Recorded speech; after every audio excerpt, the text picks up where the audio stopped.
Hello, everybody, and welcome. This is the Apostate Prophet. How's everybody doing? No, this is the Apostate Prophet. Is the Apostate Prophet? How's everybody doing? It's a little bit late today, but still... Wee bit. It's a wee bit. Still a wee bit late, but still... Next language are you speak? Still in time. David, what's up? How you doing? Hey, what's up, man? Nothing. I was thinking about things to talk about, and there was just so much. I've got like 8 things.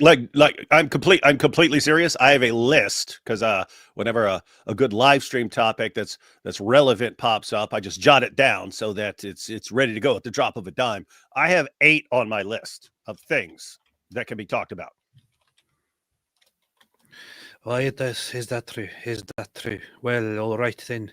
Well, today we have a very interesting topic to talk about, which is it's a boot. You got a Canadian in there too. Piers Morgan and our dear friend Gad Saad, and Gad Saad took some time to educate our dear friend Piers Morgan. He's quite a gobshite, and taught him a wee bit about Islam and Islamophobia and all that. You ready to look at that? Let's do it. All right, man. Awesome.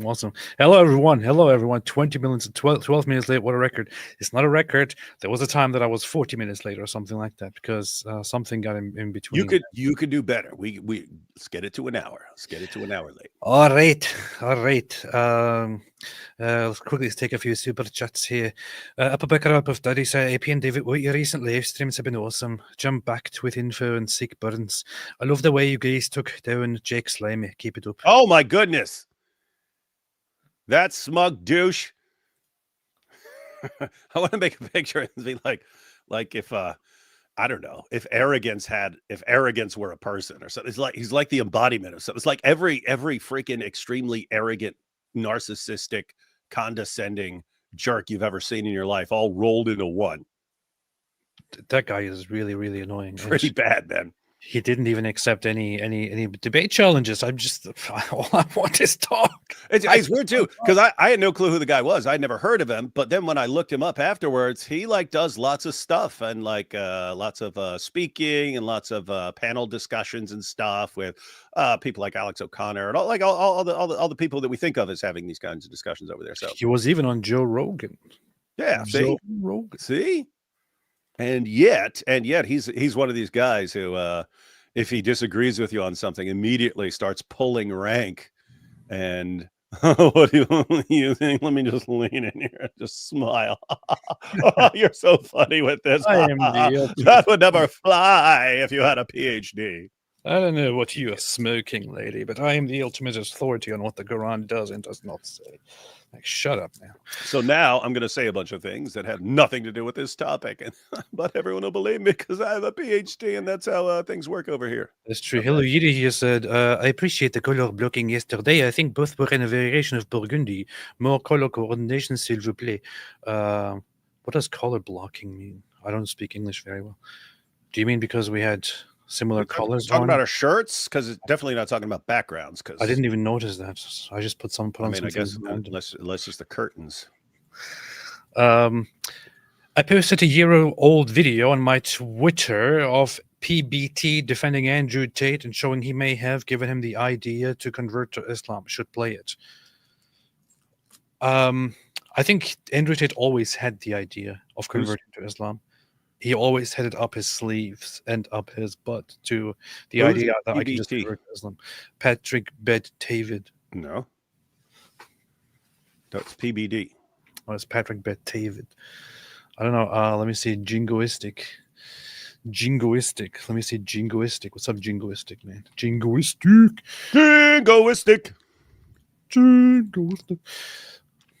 Jingoistic Unchained. Powerful. Jingoistic. Powerful. Let's see. What the heck? So he did mean Patrick Bet-David. See? Oh. Patrick Bet-David. What is the level? His, lover boy method or some of the things that he was using to get girls involved. What is the lover boy method? Let's unpack the lover boy method. It's what? It's using persuasive lines to get a girl to fall in love with you. Is that the lover boy method? No. If that's the lover. Doesn't quite cover it. No. And you know that's not it, and you're trying to deflect for him. What the heck? It's not using persuasive lines to get a girl to fall in love with you. It's using your ability to get a girl to fall in love with you to get her into sex work for you. That's what it is. Don't leave that out, Patrick Bet-David. We're not accusing Andrew Tate of being good at getting girlfriends. We're accusing him because he's bragged about it for years, of using his ability to get girls to fall in love with him to turn them into porn actresses who send him 90% of their money. Yeah, it is a method. So the Loverboy method is a method that is used. So where persuasion and different forms for deceptive reasons and deceptive purposes are used in order to recruit or emotional romantic bonds with different promises of giving them a better life or marrying and so on. Things like these are used in a deceptive way in order to hire people, including in sex trafficking or in other places, in other fields, and make money off of them. It's basically a form of scamming. It is just much more vile. It is, because you're like, and still to this day, well, look, the girls are doing webcam. They're obviously. He was taking girls who had no interest in webcam. Yeah. He acknowledges they would, if you just were to go to them and say, hey, let's do webcam, I'll pay you this much money. He said they will turn it down. So they're not interested. They don't want to do that. His PhD course is about how you find particularly vulnerable girls and manipulate them over time and bring in other people and so on, and condition them over time until they get to a point where they'll do whatever you say. And if you want them to be prostitutes, they'll do that. If you want them to be porn actresses, they'll do that. How do you take a girl who has no interest in doing that, and use her love for you, her infatuation with you, to control her thinking, and to get her step by step to enter a world of porn and prostitution? How do you do that? That's the Loverboy method. And yeah, he even explains in his videos, in his instruction videos, which he sold to people, that you can't just go to a woman and convince her to become your cam girl. It will he's acknowledging they don't want to do it. They do not want to do it. How do you take girls who do not want to do it? You have to hire and somebody. Make them do it anyway. You have to have your bottom bitch, and because if you approach them, it will not work. So you have to have a good bottom bitch, which you groom from the age of 14 or 15, so that she can then hire and sell it to those girls who will then become your slaves and work for you. That's the Loverboy method, Mr. PBT. You could have looked it up very, very easily. Yeah, and it's weird, isn't it? Because I don't know if he does it himself. I'm assuming he just has a team of researchers, but he's always very, very well prepared for interviews. And yet he completely misrepresented the Loverboy method in a way, the exact same way that Andrew Tate does, and that Andrew Tate's fans are, what, you're just accusing me of being good at getting girls? Oh my goodness, is that a crime? Is it a crime to be nice to girls and get them to fall in love with you? Yes. Isn't this so cute? Mm-hmm. So cute. Powerful. I want to just remind everyone that this woman here is Andrew Tate's biggest Alina Habba. She was appointed by Donald Trump as the primary legal counselor. A big, huge mistake. And she went on here, despite being married and having 2 children, went on here basically drooling over Andrew Tate. Oh my goodness! Ready to put all kinds of sexual actions on him. Can you show me the real top G? Donald Trump should definitely ban and fire this woman, because this is just, he also compared him to Donald Trump. And what does that say about Donald Trump? Exactly. And she's his lawyer. So what he's saying is, hey, I know all about Donald Trump. I know everything about him. And he's exactly like Andrew Tate, who's on trial for sex trafficking and rape and fraud and all these other things. And that's exactly what Donald Trump does. If you love Donald Trump, you should love this guy too, because they're the same. I'm just really drawn to men who are like this. Yeah, I wouldn't, not who I'd have speaking to me about how to move forward in the country. Powerful. Loverboy method. 90% of men who are 18 years old, 20 years old, who have no clue how to get a girl, would love to learn that language. Lifestyle-wise, the way he makes money, I think there's a lot of different ways to make money. Some you agree with, some you don't agree with. In his environment where he is, that is a normal, it's not an abnormal way of making money. It's not the traditional way of making money, but there's many camera, girls that you do that with, and you make a lot of. Is he defending freaking sex trafficking? What? He is literally defending deception and sex trafficking right here. Oh, dude! I mean, I didn't have a terrible view of PBD. It's kind of back and forth. I've seen him do some good things, and I've seen him like, oh, you kind of seem like a scammer, dirtbag right now.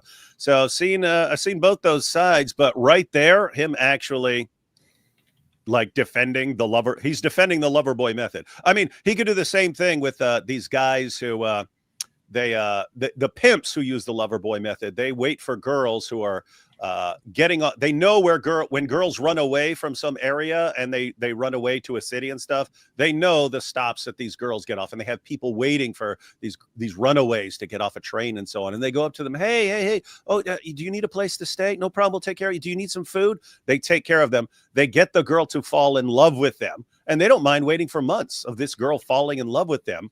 And eventually, oh, look, hey, I owe some money. I'm going to be in trouble. Could you just sleep with this guy to help get me out of the bind and so on? Then it started. Then they and think Patrick Bet David was saying, well, it's not the traditional way of making money, taking these vulnerable girls and getting them to do sex work by getting them to fall in love with you. But hey, what's the problem? So I just searched Patrick Bet David's profile for grooming, and there is nothing at all, except something totally unrelated. So.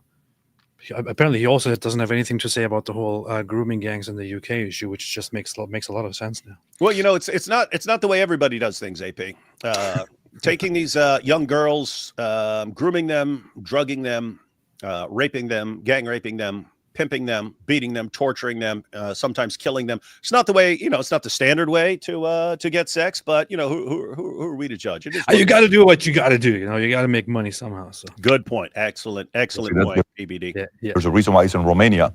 And then the last thing I want to add to you is the first time I interviewed with him, when the interview was done, I walked away, and when we went back to the hotel, I met him and I met Tristan. I went back to the hotel and I said, I think I even asked him on the first question, I said, I think someone in the Muslim faith is influencing you, because the language he's talking about the language that I remember living in Iran, where that was the language, where it's men here, women here, you better or else. And it's not maybe you better or else. It's my job is to protect you. Your job is to have kids, and that's it. That's the relationship we have. And that's where I felt the influence was taking place, where he went from being the guy that was the fighter, then a lot of women, then he's trying to see what he's going to be doing, then he found a way to make his money, then he's getting all this fame with the camera because he's got a way of speaking, and then he's like, okay, there's a lot of chaos going on in my life. I better settle down. I no longer want to play like I did at 25 or 30. I got to get my act together. What planet does this guy live on?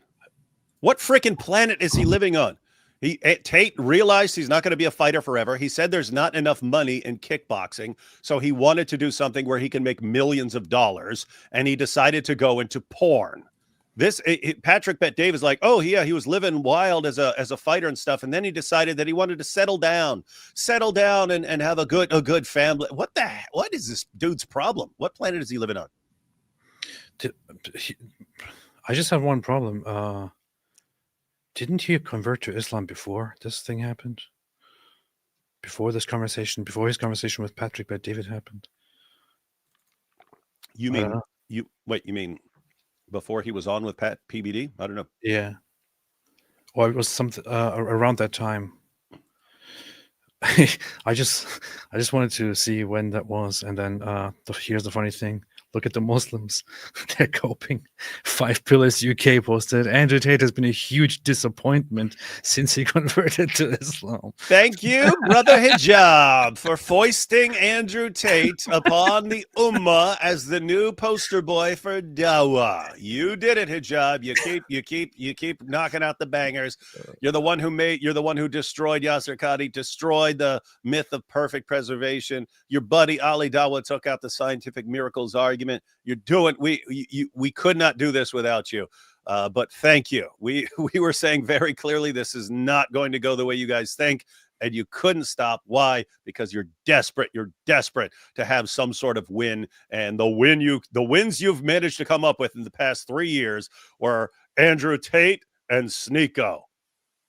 Keep it going, superstars. The thing is, there was some news a while ago of somebody who allegedly worked with Andrew Tate who said that he is not actually Muslim, that he just faked his conversion, and that he did it because of the people he was hanging out with in Dubai and all that.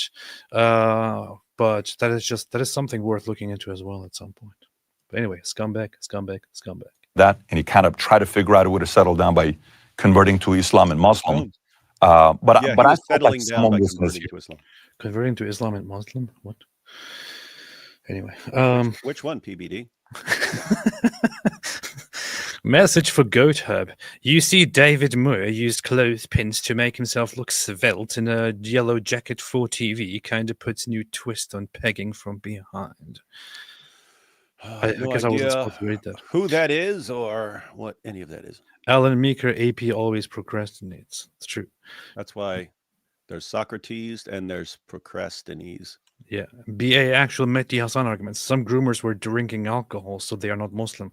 This is just this is a very, very funny thing. I saw that this came up as well during this conversation with Piers Morgan. But to be honest, I don't really want to listen to Mehdi Hassan because the guy is just so annoying as hell. He's a freaking idiot. I just want to listen to Gad Saad here. Mr. Gad Saad. Much respect and shout out to Mr. Gad Saad, who has been on my channel before and whom I should probably have on again soon sometime. He interviewed me way back in the day. Powerful. You see? Friendly ding-dong on Uncensored. And you and Global Ambassador at Northwood University, Gad, great, I think. Stay with us, Matthew. Fascinating to get your response to Mehdi. Might be even more fascinating to get your response to Gad Saad, who joins me now. He's visiting professor, Global Ambassador at Northwood University. Gad, great to have you back on Uncensored. Why does he sometimes talk like this? I have no idea what he just said. And you and I have been having a little very friendly ding-dong on X. Been having a ding-dong? Of course, that's not what some people mean by having a ding-dong, but... Oh, we've been having a ding-dong, innit? We've been having a ding-dong on X. We've been having quite a ding-dong. How'd you like our ding-dong? I think it was a pretty pleasant ding-dong. Yeah. The last few days. I want to start just by what Mehdi Hassan told me about Islamophobia, because I don't want to put words in your mouth, but I think you're kind of the view it doesn't really exist and that you shouldn't be silenced from criticizing Islam by people shouting you're Islamophobic. Now, Mehdi Hassan, and I subscribe to this as well, I think if you launch the kind of ferocious, relentless attacks that someone like Tommy Robinson has done on Islam and Muslims in the way that he's done so many times, it's eventually pretty. I'll say one thing here. He will not be able to demonstrate what actually distinguishes Tommy Robinson's so-called Islamophobia from the other Islamophobes. Yeah, like Douglas Murray and so on. Yeah, but I mean, when you do this dangerous thing of relentlessly criticizing Islam, OMG. It's a religion that literally calls for you to be violently subjugated, Pierce. It calls you one of the worst of creatures. You're lower than a dog in Islam. It commands its adherents to violently subjugate you as soon as they get the opportunity, which you are doing everything in your power to hand to them. And you're going to complain about the guy who says, hey, guys, we really need to be looking at what this teaches. We really need to be paying attention to this. We really need to be calling this out. And you're like, oh, shame on you for calling out an ideology that calls for your death. Shame on you, ex-Muslims. Shame on you, critics of Islam. You're exposing an ideology that commands its adherents to kill you as soon as they get the opportunity, and whose adherents are bragging about the fact that they're going to do it as soon as they get the power. Shame on you for not wanting to be brutally murdered and subjugated. What's wrong with you, Islamophobes? That's true. Great job. Bang up job, Piers. Painfully obvious to people that you're coming at this from a bigoted position, and therefore, by the dictionary definition of Islamophobia, The dictionary definition: if you don't want to be killed in the name of the law, you are an Islamophobe. Yeah. Islamophobia, isn't it? Thank you so much for having me back, Piers. The devil is in the details, right? So if I were to say that Jews are inherently diseased, they are degenerates, they are evil, they're parasites, that Clip that. Clip this. Call them out. would be anti-Semitic. If I say there are teachings in the Torah that are abhorrent given today's moral codes, that wouldn't be anti-Semitic. So if you were to make dispositional statements about individual Muslims, that would be Muslim bigotry. But if you say anything you want about the codified content of Islam, then by definition, that cannot be Islamophobic. Okay, so let me play you a little By the way, no, example. the way Piers defined, we'll all remember. Matter of fact, he defined it for Gad Saad in the tweets. He defined Islamophobia as even a dislike of Islam, didn't he? A dislike of Islam? Yes. This ideology calls for me to be killed. Literally, it calls for me to be killed because I'm a critic of Islam. It calls for AP to be killed for multiple reasons, because he's an apostate and because he's a critic of Islam. We're both under a death sentence from this ideology. We have adherents of the religion who tell us that if they get power over us, they're going to kill us. And the fact that we don't want to die means we dislike the religion. And that, according to Piers Morgan, means that we are Islamophobes. We have a mental disorder. Hi God, Happy New Year. Islamophobic means having or showing a dislike of or prejudice against Islam or Muslims. So showing a dislike against Islam or Muslims. A dislike of Islam. I dislike Islam. I'll say it right here. So I'm an Islamophobe. Even if I love Muslims with every fiber of my being and did everything I could all day, every day to help them, if I dislike their religion, I have a mental disorder called Islamophobia. I dislike Islam. Yeah. And of course, the vast majority of Muslims here are a benefit to our society.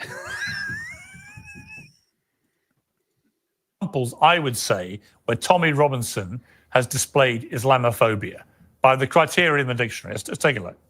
We will unify every community against the hostility and barbarianism of Islam. I'm not racist. I despise racism. Islam is not a race. Islam is a fascist, violent ideology which masquerades as a religion. I agree with every single word he said here. What in the world qualifies this as absolutely unacceptable? Islam is barbaric. Islam is hateful. Islam is backward. Islam is savagery. That's what it is. It is aggressive. It is backward. That's what it is. It is indeed a garbage religion. How you like that, Piers? Single Muslim watching this video. In fact, I will say, have Douglas Murray on, whom you love, Piers Morgan, show him this clip and ask him if he agrees with it. I can bet that he will agree with it. He will agree with it. He says the same thing in almost exactly the same words, meeting Pierce's definition of Islamophobe. He says, no, I can't have Tommy on here because he's an Islamophobe. Meanwhile, he gets every anti-Semite that he can find on the planet to be on his show and platforms other Islamophobes, just not this particular one. Why? Because he's working class and the establishment says he's blacklisted. He's untouchable. Powerful. Ideology. He called out the grooming gangs too much. Religion. Every single Muslim watching this video on YouTube, on 7/7, you got away with killing and maiming British citizens. We embraced migrants. That is really out of context there, isn't it? Is that the one that Piers said he later retracted? I don't He know, said let he me see. later retracted one when he said Does he all Muslims are continue with complicit. or that something. clip? Don't know. Come to this country and love it. The problem is Islamic migrants come to this country and declare war on it. Now, when you hear all that, How in the world was any of this? What is that not true? Is that not true that there are Muslim migrants who come to the UK and declare war on it and are trying to overthrow it and subjugate it? I mean, one, you have actual terrorists who terrorize people, but I mean, the others are just saying, hey, let's keep moving in and let's keep replicating and so on until we eventually take over. I agree with Tommy here. So right, and in particular, it felt to me that what he said about 7/7, which was a bunch of extremist terrorists who happened to be Muslim committing terrorism. Islam. When you basically, at a crowd with a loud hailer in your mouth, embrace every single Muslim in the country and say you're all to blame for killing and maiming Brits, that is Islamophobic, isn't it? I mean, it has to be. Otherwise, So what is? Let me address this in using two examples. The number one predictor of child abuse is if there is a step parent in the house. It is 100 times greater predictor than all other predictors. And yet, most step parents are perfectly lovely and kind and don't. I want to have a look at this here, at this video here, quickly. As I've said, we are here today to tell you quite loud, quite clear, every single Muslim watching this video on YouTube. On 7/7, you got away with killing and maiming British citizens. You got away with it. Next time you think about it, you better understand that we have built a network from one end of this country to the other end. We will not tolerate it, and the Islamic community will feel the full force of the English Defence League if we see any of our citizens killed, maimed or hurt on British soil ever again.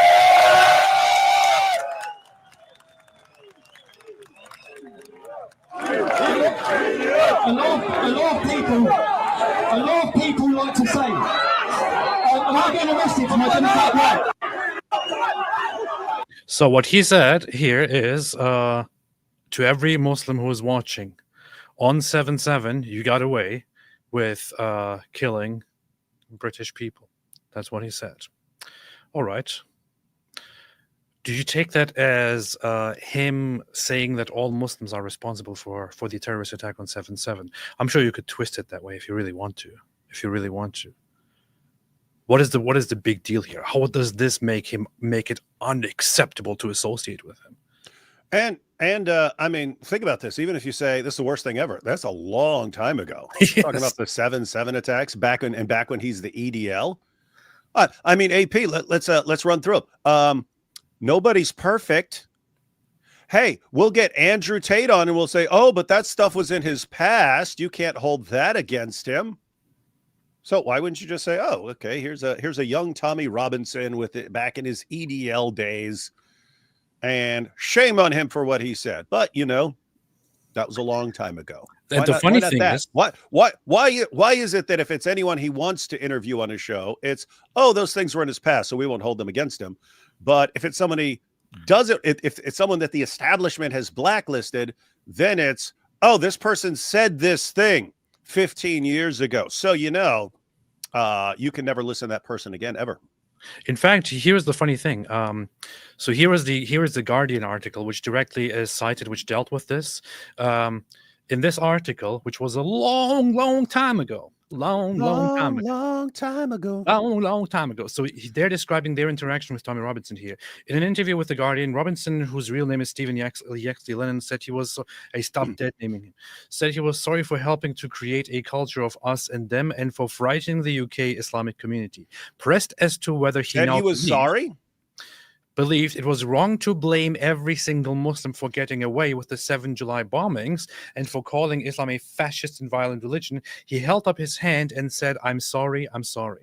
So wait a minute. He apologized for this, said he was wrong. Piers just played it as if this is Tommy Robinson. This is why he's an Islamophobe. Yeah. So he says right here, I apologize. Wow, that's interesting. So if you're Andrew Tate, you can do all this stuff for years, and it's no problem, even because you could just say, no, I never did any of that. Or it was just I'm being accused of telling a joke, an inappropriate joke at some point. And then, oh, okay, we're all good to go. If you're Tommy Robinson, you could do something and apologize for it, and yet it'll always be held against you. And you have to, there's no recourse but to throw you in prison and to keep throwing you in prison forever. These guys are lunatics, man. Piers, you suck. You suck, Piers. The way they make it look like, he also said, "I'm sorry regarding calling Islam a fascist and violent religion." If I'm not sure if he actually did that. I would say I wouldn't say sorry for that at all. He should maintain that entirely. And I'm pretty sure that he also said similar things quite recently. But he clearly, according to The Guardian here, 11 years ago, he apologized for implying that Muslims in general are responsible for the bombings. But Piers Morgan will disinvite him and hold this against him for eternity. It doesn't matter if he apologizes for it or not. Yep, and he just tossed it on air to show everyone what an unrepentant monster Tommy is. Great job, Piers, at showing your true colors. He also left the EDL and so on. So, but hey, none of that matters. Nothing. You make one mistake, and you are out. And it's been. I mean, we've pointed. You could do that with anyone. You could take it. This is the amazing part. When Candace is defending Andrew Tate and saying, well, I'm not going to condemn someone for something he did 10 years ago and he's changed his ways and so on. It's like, I wouldn't either if this had all been like really in the past and he had changed his ways and come clean and repented and made restitution. You would never in a million years hear me holding that against him. But here we have, that's what's amazing. They'll decide whether to forgive you based on who you are. Oh, you're someone who we like for some reason. You're forgiven. Doesn't matter what you did. You're forgiven. Oh, you're someone we don't like. Well, it doesn't matter what you've done in the past. We're still going to hold it against you. Doesn't matter if you've changed. Doesn't matter if you've apologized. We're going to hold it against you till your death, you evil scumbag. We're going to use it to justify blacklisting you, silencing you, and tossing you in prison. You're great people. You're part of the problem, Piers. Understanding statistical reasoning and causal inferencing is important. So let me give a second example. Since 9/11 alone, there have been 46,000 plus terror attacks committed in roughly 70 countries by Islamic terrorists. That is an absolute fact, notwithstanding the fact that out of 2 billion Muslims, most did not commit terrorist acts. So we can point to 7/7 and say that was driven by Islamic ideology, while also speaking from the other side of our mouths that most Muslims that we'll ever meet are peaceful. Both of those two statements are true. But what the peaceful Muslims would say is that actually it's the twisting of the Islam ideology by extremists that is the problem. It's not a genuine interpretation. Yes, they twist like those who do not believe in Allah. They say they twist. I've been made victorious with terror. I just have one question. In response to what Piers Morgan here just said. So, all of the terrorism, which happens to be the majority of religiously motivated terrorism in the world, all of the terrorism is not a result of a genuine interpretation of Islam. It is rather a twisting of the Islamic message. Okay, very, very interesting. Does that also happen in Christianity, Piers? Does it also happen in Judaism? Does it also happen in Hinduism? Does it also happen in Buddhism? Does that also happen in any other religion? That conveniently, for some weird reason, people in different religions end up very, very popularly and very much misinterpreting their religion and then committing terrorist attacks? Or is this for some weird reason which we will never ever understand, only exclusive to Islam? And why? Why is that, Piers? Yeah, so to put it a little differently, Piers, if this is just about people misunderstanding their religion, why is it that Muslims in Nigeria misinterpret Islam in exactly the same way that Muslims in Gaza misinterpret it, which is the exact same way that Muslims in Iraq misinterpret the religion, which is exactly the same way that Muslims in Pakistan misinterpret the religion, which is exactly the same way that Muslims in Afghanistan misinterpret it, which is exactly the way that terrorists in the United States and the UK and France and Germany all keep misunderstanding. Why are so many people misinterpreting the religion in exactly the same way, quoting the exact same texts that command them to do this? Why is that, Piers? Please explain that. Exactly. That's what they do. So to keep it short, for some weird reason, it's only Islam that is frequently misunderstood and misinterpreted and then results in terrorist attacks. Interesting. Is it not true?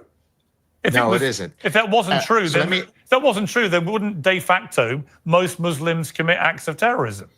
Idiot. What kind of logic is that? Yeah. If a religion commands people to do it, then all people will do that. One, that is the stupidest thing ever. But two, no one's saying that all Muslims are commanded to commit terrorist acts. It's, if you're in certain situations, it is the go-to method. It's the method you're supposed to do. In this situation, here's what you're supposed to do. And that's exactly what you find people doing. But two, the second problem with that is saying that if most people don't do it, it's not taught by the religion. That is insanely idiotic, Piers. I mean, like beyond idiotic. That would be like me saying, does Christianity teach love your neighbor as yourself? Do all Christians do that in the fullest sense? I would say no. Therefore, Christianity doesn't teach it. Piers, Islam teaches what it teaches in the Quran and the Hadith. It would not matter if not one single Muslim on the planet obeyed it. That's what the religion teaches. If every Muslim did it, it would still be what the religion teaches. If no Muslim did it, it would still be what the religion teaches. Piers, your big mistake is thinking that Islam is defined by what the majority of Muslims do at a certain time. That's not how Islam works. Islam means submission. In its religious context, it refers to submission to Allah. How do you submit to Allah? By obeying Allah's commands and Muhammad's commands. That's what Islam is. If every Muslim on the planet goes against it, it does not change what Islam teaches. You are a terrible, terrible journalist for doing this. And the fact is, you're smarter than this. You're just a complete coward. You are the epitome. If Great Britain were a person, Piers, it would be you, because this is exactly what your entire country's doing. You know what's funny? I just want to bring this up very quickly, but earlier I saw this guy. You remember Joram van Klaveren, who was a Dutch politician who converted to Islam? He's been following me for some reason. He has kind of never really held true to his promise of coming on my channel and explaining why he converted to Islam. He posted this thing earlier. The lies, the Western slander, which well-meaning zeal has heaped around this man, Muhammad, are disgraceful to ourselves only. I'm sure you have seen this a lot by Thomas Carlyle, 19th century writer. Nobody even knows who this is in the Muslim world, but they act like, oh, yes. They quote mine. They'll look through everything that's ever been written and find anything good. They ignore everything bad. No, you see, everyone else knows. See, the greatest man ever. Thomas Carlyle that I've never heard of and will never hear of, the great writer and scholar who is so smart. So I went into the book. I got this book a long time ago, but I decided to have a closer look at it. Here's what he also says in the very same book. It's about the Muhammad as a hero by people. He says about the Quran the following: we also can read the Quran. Our translation of it by Sale is known to be a very fair one. I must say it is as toilsome a reading as I ever undertook. A wearisome, confused jumble, crude, incondite, endless iterations, long-windedness, entanglement, most crude, incondite, insupportable stupidity. In short, nothing but a sense of duty could carry any European through the Quran. We read in it as we might in the state paper office, unreadable masses of lumber that perhaps we may get some glimpses of a remarkable man. And it doesn't end here, it goes on. He says, so this may be a great point, much perhaps has been lost in the translation here, yet with every allowance, one feels it difficult to see how any mortal ever could consider this Quran as a book written in heaven, too good for the earth, as a well-written book, or indeed as a book at all, and not a bewildered rhapsody written, so far as writing goes, as badly as almost any book ever was. He sounds almost exactly like what I would say about the Quran. And they're quoting him. They'll find something. Guys, this is like... This is so brutal. That's what they do. It's the same thing they do with the Bible. It's the same thing they do with everything. They look for anything that they can twist into agreeing with them and ignore everything else. It's so funny, man. But they will just ignore this and just take a good part of what he said and just be like, you see, everybody praises him. Most Jews eat prosciutto and also eat shrimps, but they're not practicing a more gentle form of kosher law. They simply ignore the fact that kosher laws dictate that you don't eat shrimps and that you don't eat prosciutto, right? I eat prosciutto. I'm Jewish. I'm not practicing a more peaceful version of Judaism. I just ignore that which I don't wish to apply. Most Muslims don't commit those acts because they are kind and decent people who choose to ignore whichever they don't wish to follow in their texts. But does Islam contain endless quotes, endless edicts that are profoundly problematic to the kuffar? The answer is a resounding yes. Does the Bible... I just have one question about all of this. Does he eat prosciutto and shrimp together, or how does he? In America, we would use the parallel bacon wrapped shrimp. I don't know what they do up in Canada. Bacon wrapped shrimp. You eat them together. You wrap one around the other. Interesting. Bible do. Oh yeah, he did make a good point. If certain Muslims are very, very peaceful people, it's not because they're following a peaceful version of Islam.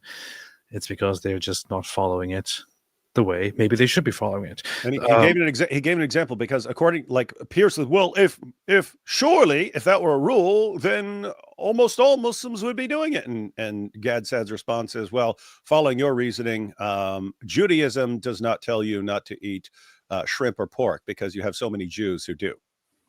Yes, that's true. And what's his point? The ones who don't obey the rule just aren't following that part. They're just not following it. And this is entirely true. Most Muslims around the world do not follow some peaceful, new, different version of Islam. They follow traditional Islamic branches of either the Sunni branches or the Shia branches, and all of those, which are followed by the majority of Muslims, have very well established traditions of being hateful, of being intolerant, of being really backward, really aggressive and violent, and so on. They simply don't follow them precisely as they were followed for the first 100 or 1,000 years or more. Problematic to the kuffar? The answer is a resounding yes. Does the Bible do that? Other classic British movies. But what about the Bible? Does that? Right. But so the same thing. You would have the same view of Christianity, for example, would you? Right. Well, if Christians were going around right now quoting passages from the New Testament and committing 46,000 plus terror attacks in nearly 70 countries since 9/11 alone, then I would say we need to worry about those texts. If they were Talmudic extremists doing that, then we would worry about that. Look, Deuteronomy has a lot of nasty things. Find the Elamites and kill them. But I don't know many guys called Mordechai Rubenstein looking for Amalekites to kill them. So, common sense matters, right? Most Muslims not are to Piers. Not to Piers. Yeah, why are you not killing the Amalekites? What about the Bible? What about Christians? Yeah, when are we, people who are commanded, love your enemies, love your neighbors, love your enemies, pray for those who persecute you? Chapter and verse, Piers, when are we commanded to slaughter people and terrorize them and subjugate them and so on? When does that happen? When? I'd like to know.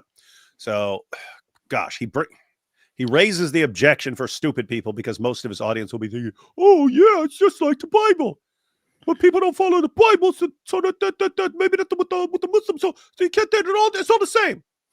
It's not. There's a big difference between pretty much any religion in the world and the one that commands its adherents to violently subjugate the entire world. He cannot comprehend the idea that there is something different about this one religion. And if you point it out to him and show him, all you get smoke and mirrors. Great job. You're a great journalist. Gad Saad is not a scholar of religion or the Bible, and I'm pretty sure that while he adheres to certain aspects of traditional Judaism, he's actually an atheist or quite atheistic, and so he doesn't really hold on to the Bible as a textbook to follow. And I wouldn't say that his defense here of the Bible was entirely accurate or great. You would expect something different from somebody who actually concerns himself with that. That said, this is not what Gad Saad concerns himself with. He concerns himself especially, and this argument here was established especially because he is addressing aspects of Islam. And this is also something that he wrote about, that he wrote books about, that he wrote great chapters in books about.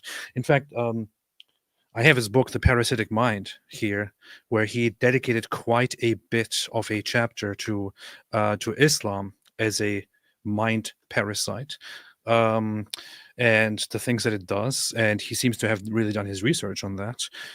But this is just a funny thing of Piers Morgan to hear something about Islam and to go, but what about the Bible? What about the Bible? I don't know, man. Maybe think about it a little bit. Maybe think about whether your what about the Bible question actually makes sense or not. Whether it has real world implications that make it make sense or not. Maybe talk about Islam a little bit. And then maybe you can also have somebody else on and talk about the Bible and why it's not like the Quran. Powerful. Everything I know more Muslims than most people will ever meet in their lives. None of them have ever been terrorists. This doesn't take away from the fact that there is a astounding problem with Islamic terrorism. Both those statements are true. It is, but I would say that, to give you two parallels, very different things. One, as somebody put to me on X today, during the years when the IRA were committing. I know what I was thinking. IRA. Oh, okay, Piers, you freaking idiot. You are so stupid. Like, occasionally I think you're smart. Lots of times I'll think you're really stupid. And then I think here you're really, really, really stupid. And it's a combination of you're easy to manipulate by pressures in your society. But Piers, yeah, you had the IRA. Why didn't you see the exact same thing or something very similar to it springing up in Germany in the 20th century? I'm not talking about the Germans who went in the Nazi. I'm saying, why don't you see this springing up in Christian countries across the world where they all just happen to get the same idea that they should go out and start start launching terrorist attacks, bombing people, bombing trains? Why would you think that? Is that what happened?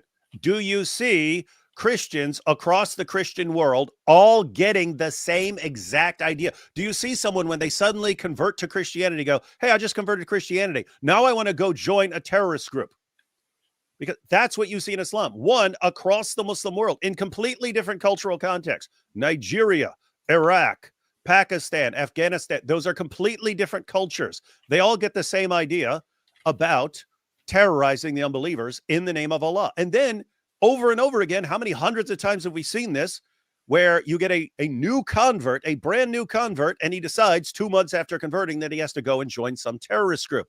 What is that what you see in Christianity? Is that what you see in Judaism? Is that what you see? Wherever it goes, people get the idea that they need to terrorize unbelievers.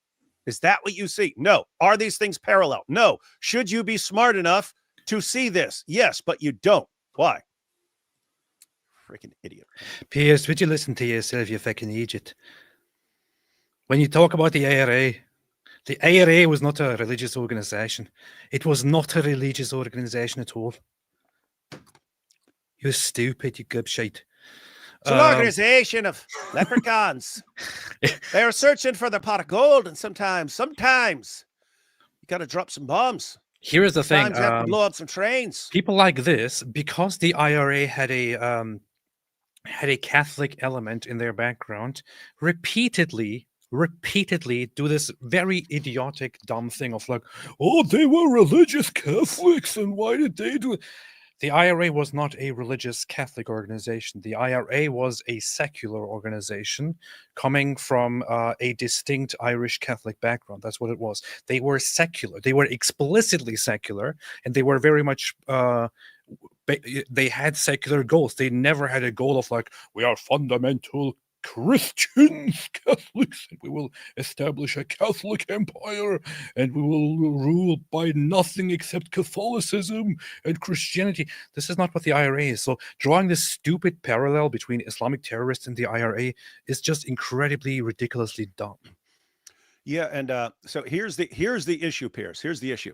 If you want to know what the religion teaches, then you could obviously go to the teachings of the religion and examine them and see if they are actually commanding what the people who are doing all the slaughtering say it commands. That's what. So you can actually look, do the reading. You would never want that, and you would never allow that, Piers, because it's sort of a hands down, smack down, airtight case whether Islam promotes terrorism, right? If you actually go to the sources. So you don't want to do that.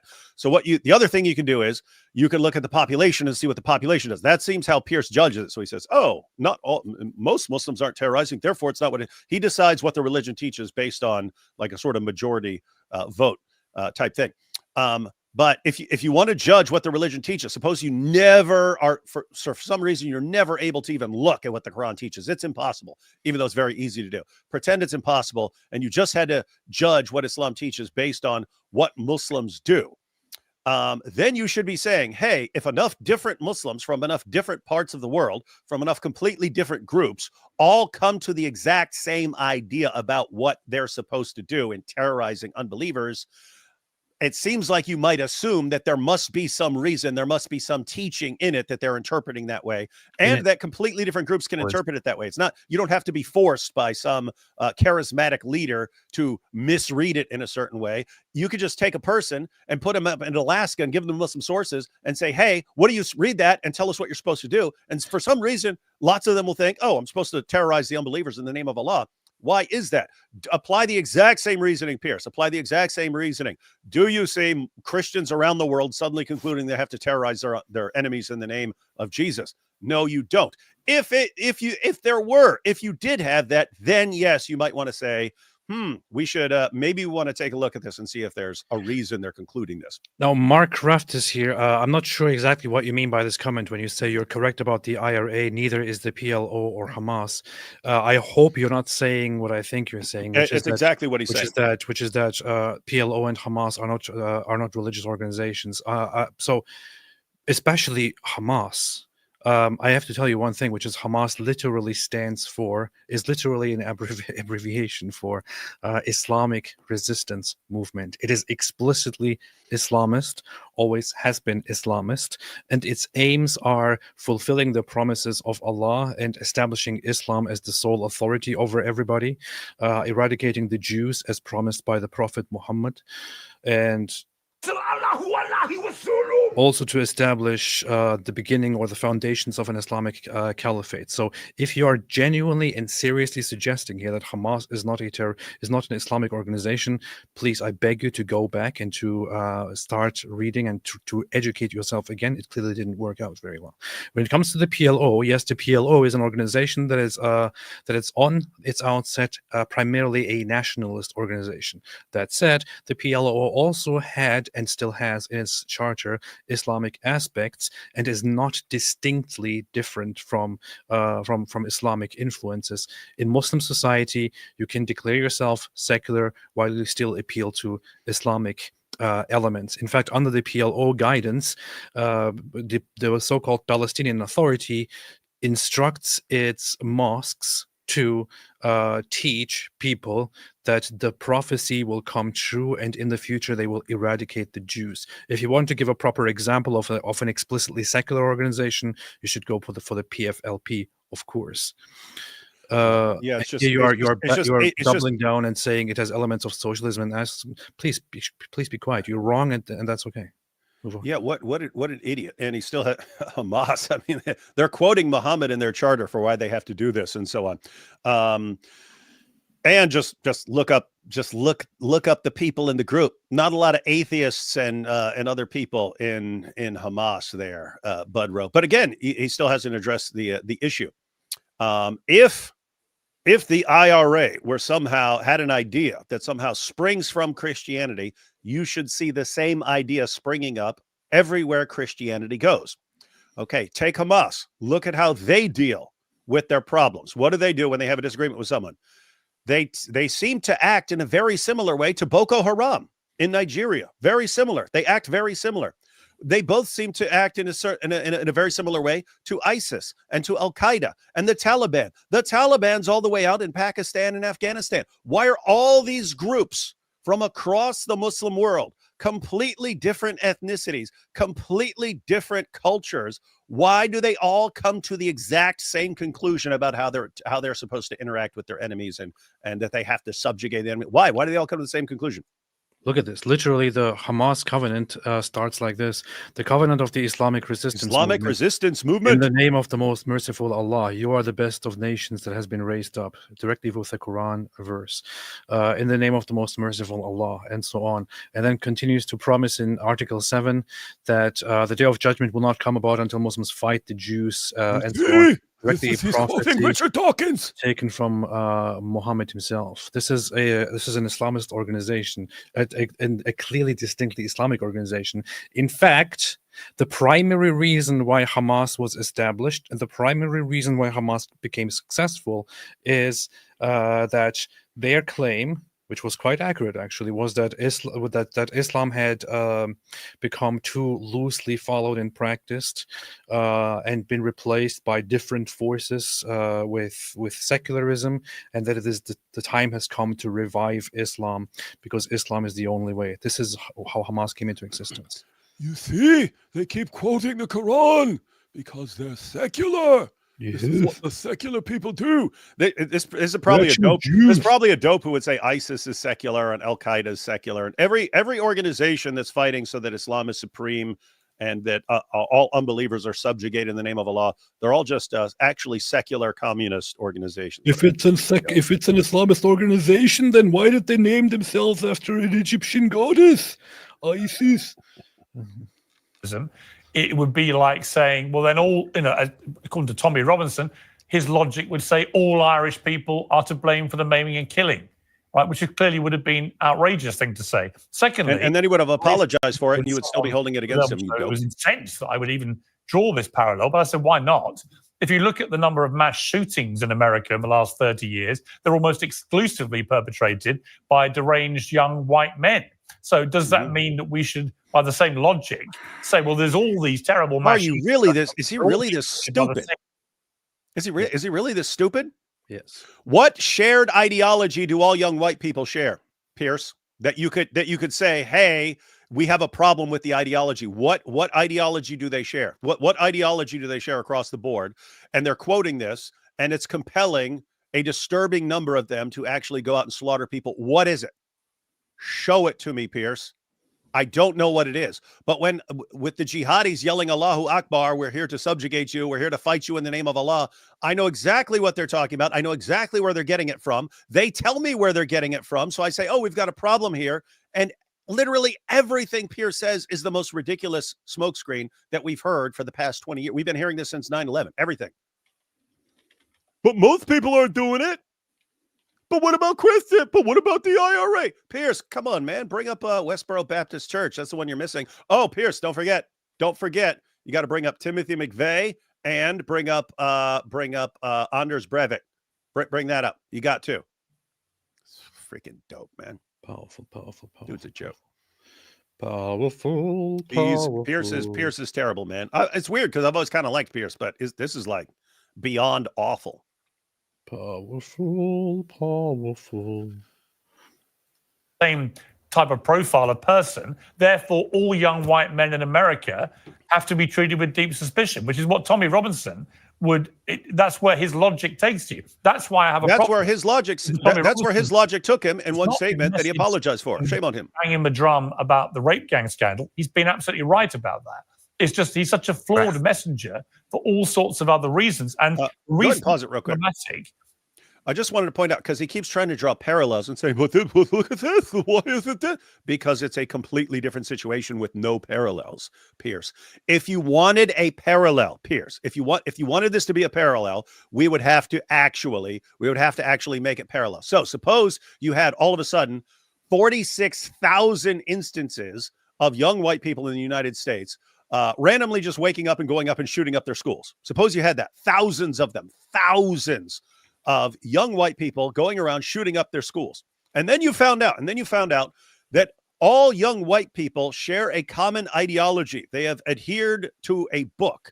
And then you open that book and it says, thou shalt go out and shooteth up thy school and massacreth as many other students as possible. And then you say, I think we've got a problem here. But then Piers would be going, oh, no. But most young white people, even though they all adhere to this book, still aren't going around killing people, so there's no problem. But Piers, there would be a problem if you had millions of young white men all adhering to a book and thousands of them were actually acting upon its command to go out and shoot their fellow students. You would have a serious freaking problem.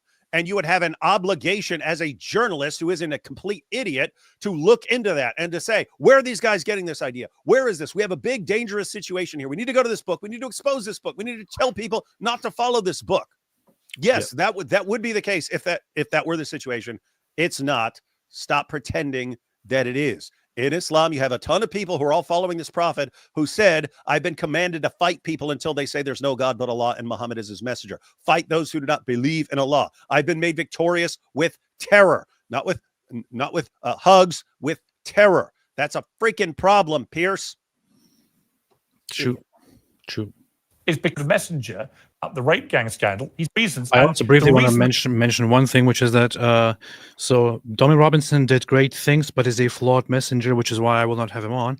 However, I will be happy to have on again and again the rapist and sex trafficker and scammer Andrew Tate. I will also have repeatedly on Candace Owens, who went on tangents and crazily blamed random things on Jews and argued that the Jews are responsible for random disappearances and killings and so on, and the Jews control everything, and the Jews. Then I also have Mohammed Hijab on again, who believes in the eradication of Jews, child marriage, rape, slavery, sex slavery, war, and so on. So please stop talking trash, Piers Morgan. You are a hypocrite. You're a hypocrite, and you're also a weakling, and you're most likely controlled by some people who are telling you who you can't have on your channel. It's just funny that everyone has these conspiracy theories about the Jews control the media. He gets on every Jew hater on the planet to be on his show. What are you not allowed to criticize on his show? Islam, but Jews are controlling the media. Interesting. Yeah. And that's problematic. Is because he gets used by people who are trying to avoid accountability, because they say, well, look at this guy, the one who's shouting loudest about us. Look at him. He's a convicted football thug. He beats up policemen and gets convicted for it. He's a mortgage fraudster. He's a passport faker. Who doesn't beat up policemen? Attempted court 3 times. He's nearly wrecked trials involving the rape gang scandals. He's made a Syrian refugee boy. Hey, pause it, because lots of the stuff that he's talking about, I don't know what he's talking about. The almost derails the trials. I remember that. That's what they locked him up for. That first time where they locked him up for like a year and a half. He was in Britain. It's a completely foreign idea to people in the United States, right? In Great Britain, there's a trial going on. They will tell reporters, you can't say a word about it. You can't say a word about it. You have to keep your mouth shut. You can only say stuff that is already in the public domain. In other words, it's already been reported. Other than that, you can't say anything about what's going on. Totally foreign idea in the United States. If you're concerned about news reports influencing the jury, you sequester the jury. You let the jury know you cannot read any news reports or anything like that. You don't tell people they can't report on this stuff. But what you had is all these grooming gang trials. They give a gag order to all reporters and say, you can't report on the grooming gang trial. Why? They don't want anyone reporting on what's going on. It's not because they think this is going to interfere with the jury. They don't want, if you're worried about that, you would tell the jury, don't look at anything. You are hereby legally required not to look at anything. They were doing that to keep quiet. They're doing it as part of the cover up. We want to cover this up. We don't want anyone reporting on this stuff. Tommy was actually completely within the law. He went down there, and on video, he literally read a BBC article that was in the public domain. That's what he did. And they gave him like 1.5 years in prison for it. And Piers just brings this up. He almost derailed a trial. By going live on his phone and reading a BBC article that was already on the internet. I'm sorry, but I'm going to say it again. British people are hopelessly stupid at this point. And I want to sit here and go. You have this stuff representing you. Don't say that, but it's true. You have this representing you. And people are just sitting there and complaining online and saying, "Well, if I say something, they might come for me." What have you come to, man? Wow. What the hell is this? What the hell is this? Did your balls drop off? Jeez. Lies. That's why he's now in prison, and so on. In other words, by demonizing the messenger, those who should be held to account are able to hide behind Tommy Robinson being the flag bearer for all this. I think that is a problem. Look, Tommy Robinson has you are the problem, Piers. Issues in his past. I don't know all of them, although I've had a chance to have long conversations with him. He's even come to visit me in Montreal. He never, in my presence, said anything that struck me as bigoted or racist. So I'm not here to defend Tommy Robinson. Christopher Hitchens, whom I'm sure you know well, he's a compatriot British. Excuse me? I employed him when I was editor of the Daily Mirror. You employed Christopher Hitchens? Did you hear what he said about Islam? What he said about Islamophobia. Before you say it, and you're right to say it, I would point out I hired him during the Iraq War because he supported that war, and the paper opposed it before, during, and after. And I thought it was important to have a voice in the paper up against John Pilger, actually, quite often, who was obviously viscerally against the war. But I let Hitchens run riot. Who gives a damn? To get to the freaking point, we're having a discussion about Islamophobia, and Christopher Hitchens is very well known for having been very anti-Islam, for having said that Islam is just a complete waste of time and it's just complete stupidity, and also said that that the whole attempt at trying to shut down conversations by calling it Islamophobia, that this is a way of trying to infiltrate and take down your country and penetrate your borders and so on. This is what Christopher Hitchens. These are the things that Christopher Hitchens said. I think I should play a clip of that. So why would Piers? It's been kind of a theory.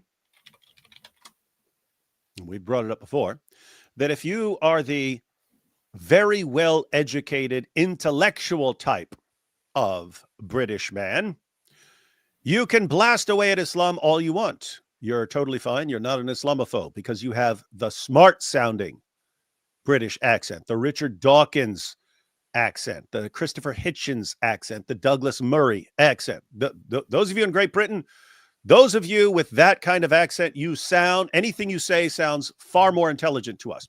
Then you have the Cockney accent, the working class accent. That doesn't sound smart. It sounds to me like Pierce's view is, if you have the intelligent sounding accent, you can say whatever you want about Islam.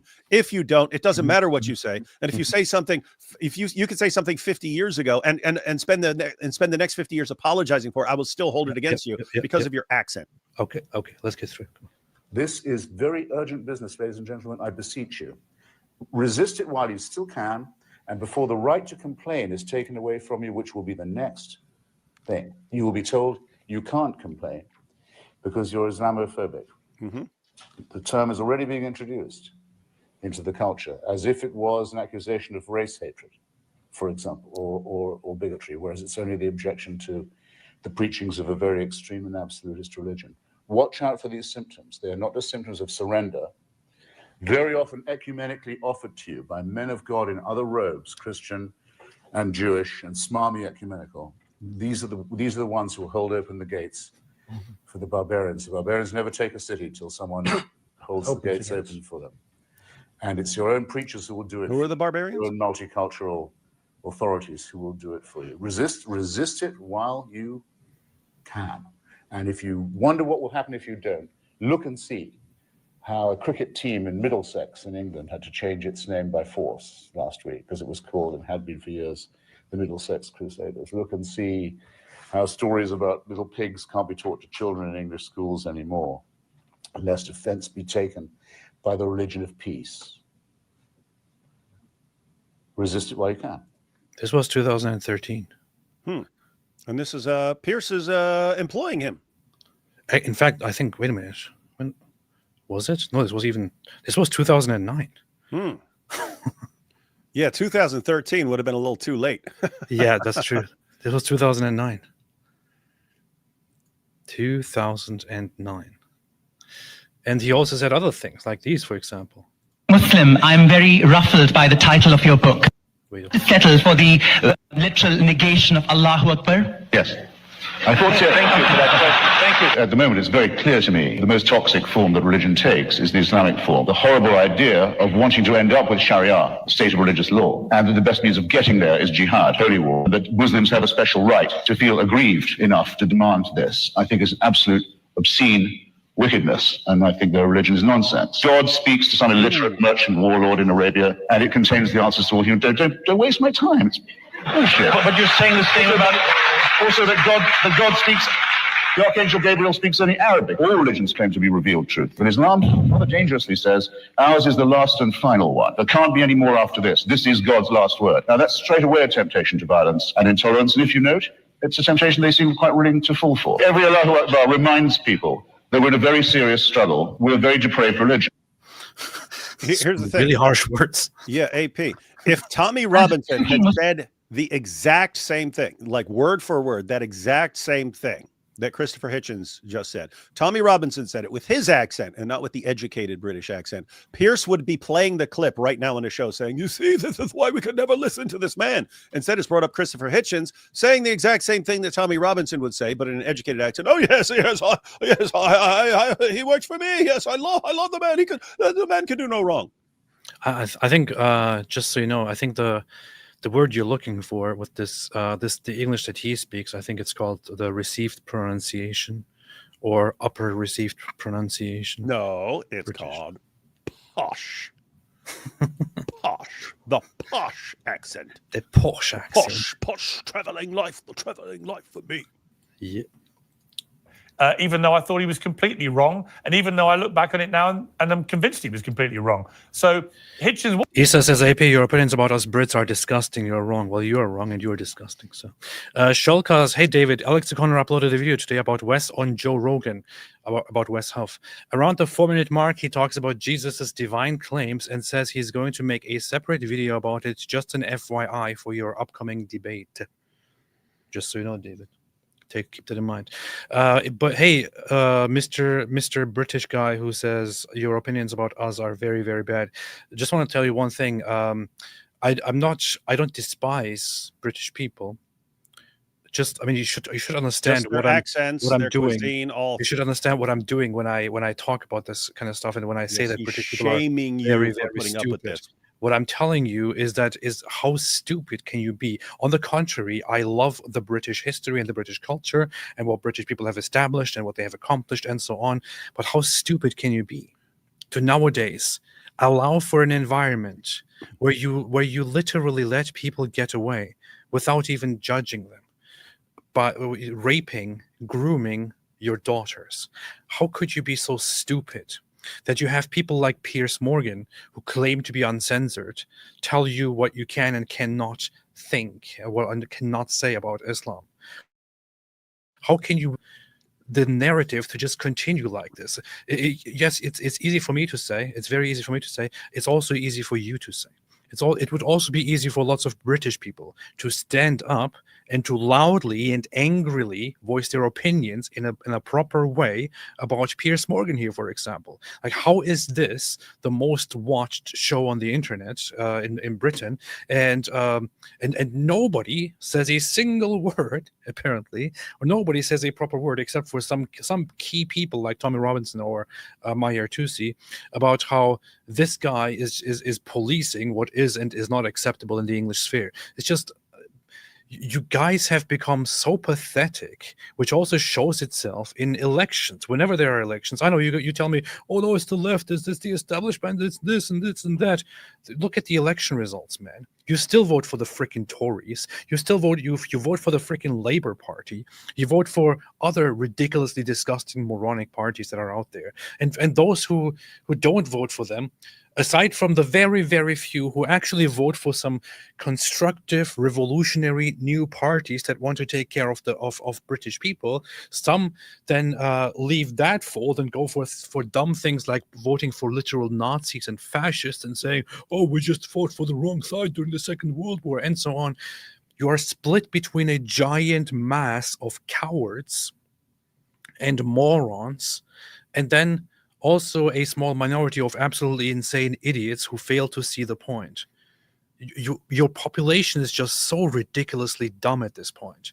And Tories, what was that? Tories have a few decent candidates. Who cares if they have a few decent candidates or not? It is a corrupt party, a corrupt, ridiculous party. I understand when people in America vote for one of those two parties because that's literally all you can do in this ridiculous political system. But you have more options, and you vote for that stupid party, which almost is like a controlled opposition, which does nothing at all to change things, which always, every single election gives you the illusion of wanting to work toward a better Britain, but does nothing except feed the decline of your nation that is being raped and groomed by savages. Long story short, if you as a nation are you've got the people who are actively enabling it, and you got the people who are allowing these people to enable it. But if you are a nation that will sit back as 250,000, 250,000 young girls are groomed, raped, drugged, gang raped, tortured, beaten, some of them killed, pimped, and so on. And when it's brought up, the main response we get is, "Oh, well, don't know. You might hurt people's feelings. You might hurt people's feelings if you bring this up." And your politicians, your police, your social workers, your journalists, they all work tirelessly to silence anyone who's bringing this up to such an extent that they'll just drum up excuses to toss you in prison, like they did with Tommy Robinson. If you can look at all that and say, but don't criticize us, you'll hurt our feelings. Oh my freaking goodness, you are so cooked. Yeah, get raped instead. Get raped instead is apparently better. It wasn't always right. Before you say to me what he said about Islamophobia, which you're about to do. Well, I mean, yes, I could make the point about what he said about Islamophobia, but the point that I was going to make is that Christopher Hitchens is, and I think you'll probably agree with this, one of the most eloquent speakers that we will have ever seen, right? He has a beautiful British accent. He's accents, I love it. As does Douglas Murray. So they are things that are, in terms of their content, absolutely indistinguishable from anything that Tommy Robinson says. But Tommy Robinson's style, his accent, is one that serves as an aesthetic injury to the people who carry the progressive lisp. And therefore, people react to Tommy Robinson because of his style of delivery. Yes. Elon Musk, who, as you know, is a good friend of mine, has a direct way of speaking that is not as eloquent as Christopher Hitchens. That doesn't in any way imply that what he is saying is not veridical. So we have to differentiate between the substance and the content. I don't disagree. Tommy Robinson, I've always said that actually about Donald Trump. Same thing. The rhetoric often bears little relation to what he. Yeah, but he's American. It's important to focus on what people actually do. My problem with Elon, who I think is a complete genius, my problem over this week has been the way he's targeted Jess Phillips, a female MP, in my view, wrongly and inaccurately, but that's neither here nor there. By calling her a genocidal rape apologist, he's put a massive target on her head, where people have now been arrested for threatening her life. Who is that? I've seen her. I've seen that name a bunch of times, but I have no idea. In the last 10 years in this country, I just think that kind of language crosses a line. I mean, would you agree? It's so funny how he dodged the main point of what Gad Saad just said about the whole the distinguishing of accents of the respectable accent here, that everyone likes to hear. Yeah, all Piers did was, oh, yes, I agree. regular People do that, but not Muslims. me, because I said that about Donald Trump. Don't condemn his way of talking. Holstrand, no, Ridwan is not far right, only right so far. I'm not even really right, man. I'm just the things have just become so ridiculous right now that if you express a position that is in the best interest of national security and the safety of your own population, that is somehow interpreted as right or far right. How? You could hold the very same position that I hold and be a freaking communist.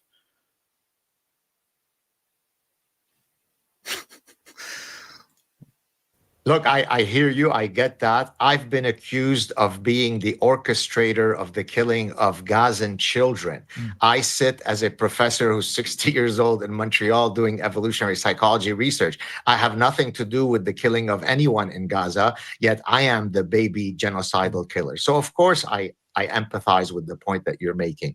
And that's why I said that sometimes Elon might be very blunt in the way he says what he says, but the right so far means correct so far. Okay, good. Thank you, Holstrand. Yeah, that's how I read it, and then you completely missed it. The ire that he has really is coming from a good place, right? Britain does suffer from an orgiastic form of suicidal empathy, the topic of my forthcoming book, because they're much more desirous of protecting the sensibilities of their Muslim population than to worry about the integrity of the bodily and the integrity of children. That's not a good. I'm going to tell you one thing, and you can see how in Turkey people reacted to the Syrian refugees over the years. There has been an extremely worrying rise in how people are reacting to Syrians in general and Syrian refugees after seeing just a few years of Syrian refugees in the country acting in having a common pattern of acting in unacceptable ways toward girls and toward women inside Turkey. There have been, let me just make this very quick. If the way things are going in Britain was applied or observed in Turkey, the people wouldn't just be online and complaining about it. If the way that grooming gangs and rape gangs and other attacks and attempts to censor the population and dominate everything and so on, if these things that are happening in the UK, which people are just sitting there and watching, if these things were happening to this extent in Turkey, people wouldn't just go online and cry about things and say, oh, it's not our fault. They would take action long before it gets to this point. They would change things, and they would call for serious change.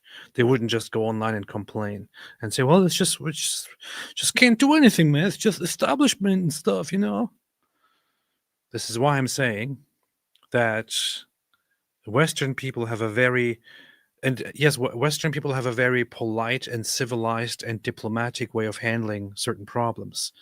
But you also, especially British people, also have a way of being just complete pushovers and being entirely stupid when it comes to protecting their own population. Good calculus to have. I think that's what triggered the ire of Elon. The fact that he went after this person is regrettable. I share your concern there. But again, I think the fact that you and I and others are having these important conversations, only good things can come from No, that. I completely agree. And actually having Mehdi first, you now, having Matthew here who has his views about it. I mean, it's interesting what you just said. It's not a million miles away from what Matthew said about the woke ideology getting a grip of our country in a way that so many people in officialdom felt incapable or too terrified to do the right thing because they were fearful of retribution and being accused of, being anti-Muslim or whatever it may be. And I completely get that. That's why, I was interested in what you were saying to me. This is why I tell people backstage. This is why I tell people backstage not to talk about Islam negatively. Yeah. Mm-hmm. And you said it on the Will Kane show. I love Will. I listened to that interview. It just slightly misinterpreted me. I'm not saying that any criticism of Muslims or Islam is wrong or unacceptable by any means. I think every group of people, whoever they are, I'm a Catholic. The Catholic Church sex scandal, abuse scandal was utterly horrific. it's just one of the most unspeakable things imaginable, that people purporting to be priests were out there abusing children for decades, and it is still going on, I'm sure. And I, as a Catholic, feel totally. Well, here you have a self-proclaimed Catholic spreading a completely misrepresented depiction he's of the Catholic scandal, without any regard for actual truth. Here it is. These are the guys nowadays are trying to represent certain aspects of the population. A Catholic who basically joins in on the Catholic bashing over a scandal that actually statistically is not quite remarkable. And it's been pointed out. Who was that? She was one of the grooming gang victims. I just quote her. Oh yeah, Samantha Smith, who was a victim of the grooming gangs for nearly a decade. But she posted about that. She said there. Notice the difference in how Catholics react. You had Catholic leaders trying to cover things up and shuffle people around and stuff to avoid embarrassing the church and so on. When ordinary Catholics find out about it, there was an outcry and they demanded justice and they demanded this thing be fixed. She pointed out the difference between how Catholics react and how Muslims react. You do occasionally have Muslims who are like, yes, you need to expose these grooming gangs, but most of what you hear is, how dare you? You're being a bunch of Islamophobes. You're attacking our religion by going after pedophiles. And big difference there, Piers. That's what they do. Anyway, let me read a few super chats here. Oh, hey. So, since we were just talking about that and Benny Johnson, I've been following the Benny Johnson. He's been getting blasted. She's been getting blasted. I have to say, AP, you were like blasting conservatives for going. I've been looking. Most of the conservative reaction has been blasting them, has been blasting Benny, blasting her, saying she should not have any leadership position, and blasting Tate. But Benny Johnson earlier today, he posted, "He who is without sin cast the first stone." So he actually quoted Jesus as to why we should not be blasting away at Andrew Tate. And yeah, he got community noted. Isn't that funny?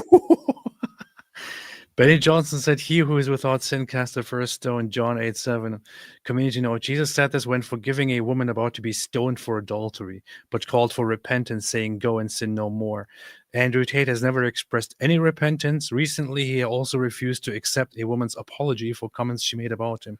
Jeez, they killed him. Wow. Yeah. So, and by the way, it's interesting because the woman he refused to forgive was Samantha Smith, the girl I just quoted as pointing out the difference between how Catholics and Muslims react to scandals and so on. But I mean, think about this. This dude's quoting Jesus to justify propping up and just fawning all over Andrew Tate for an entire interview. Well, he also did this thing. Aside from this, I guess this morning he woke up and decided to do a Candace Owens on everyone. I think the first thing he tweeted earlier today was "Christ is King." Oh, nice. See, if you object to anything I say, it's just because I'm standing up for Jesus. If you're upset that I have conversations with people that I disagree with, people blasted him for that.